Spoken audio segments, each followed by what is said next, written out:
Huskies! Yeah.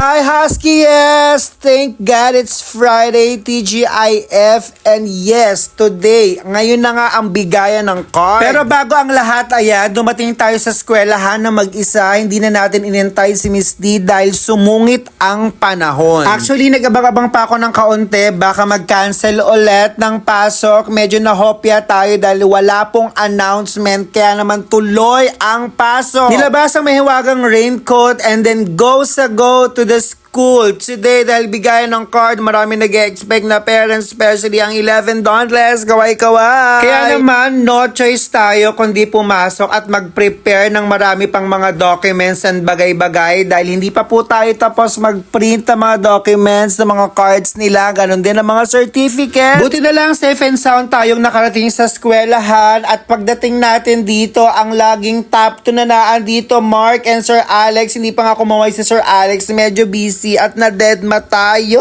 Well, anyway, highway, every time napahinga po tayo at walang turo, bakante, tuloy pa rin ang pagganap ng paggawa ng mga documents and anek-anek para sa bigayan ng card mamaya. Making sure by double checking kung tama ba yung mga na-input ko doon sa kanilang card. Baka mamaya mamali po yung pangalan, yung edad, especially yung kanilang mga grades. Maalala ko lang last year may lumapit sa aking batang, sabi niya gusto niyang i-double check yung kanyang grades kasi parang there's something wrong sa ibang subject yon. Tapos in-double check namin, feeling ko nga medyo nag-expect siya ng mataas na grades, baka ganun yung iniisip ko lang. Pero when I double check, mali nga po yung aking na-encode na grades. Kaya naman dali-dali ko pong binago yung kanyang grades at nag-sorry. You know, pag ganitong season ng bigayan ng cards, bigayan ng grades, medyo tolete, ang daming ginagawa, nahihilo na, at di ko na alam kung ano mga nangyayari sa akin, nagkabali-baliktad na yung grades na naibigay natin. And sometimes, kahit nag-double checking, nag-triple checking ka na, minsan may nakakalusot talaga na mamali pa rin yung pag-encode mo. Kung meron mang excited sa pagkuha ng grades nila, syempre mas excited naman ako i-announce kung sino yung with honors sa aking 11 dauntless baby. Pero hindi ganun kadami ang pumunta ng mga parents. Hindi ko alam dahil ba umuulan, masungit ang panahon, or busy, hindi sila nakapunta, may trabaho. Kaya naman hindi ko pinayagang iuwi yung kanilang mga cards. At sa mga oras na napapanood mo tong video na to, alam ko, nakuha mo na yung grades mo. So it's about time para mag-isip-isip kung papataasin pa ba o papataasin pa lalo ang iyong grades. Mag-isip-isip ka na, nakita mo na kung anong grades mo. Hindi pa po huli ang lahat dahil quarter 1 pa lang, meron pang quarter 2, quarter 3 at quarter 4 para bumawi. At i-promise mo sa sarili mo na this quarter 2, itong quarter 2 na darating ay gagalingan mo pa at mas lalong magpupuyat ka, magpupursigi ka pa para makakuha ng mataas na grado. Regalo mo na yun sa sarili mo, regalo mo na rin sa nanay mo at sa tatay mo na nagpupuyat, magtrabaho para i-provide at ibigay sa iyo lahat ng pangangailangan mo sa pag-aaral. At sa lahat ng mga naging matagumpay ngayong quarter 1, kudos sa inyong lahat. Ipagpatuloy ang nasimulan at huwag susuko dahil nagsisimula pa lang ang laban. Heto nga't dinalo kami ng mga luma naming mag-aaral. Siguro meron silang mga kamag-anak, kapatid, pinsan na nag-aaral pa rin dito at nakiisa pa sa card giving. Hindi lang yon dahil nagulat ako nang tawagin ako dito sa covered court dahil meron pala akong award. Oo, syempre bago namin i-award ang mga bata, meron munang pangguro. Kaya naman congratulations din sa ating mga teachers dahil nakatapos na tayo ng quarter 1, may quarter 2 pa hanggang quarter 4, kayang-kaya natin to. Go, go, go lang para sa mga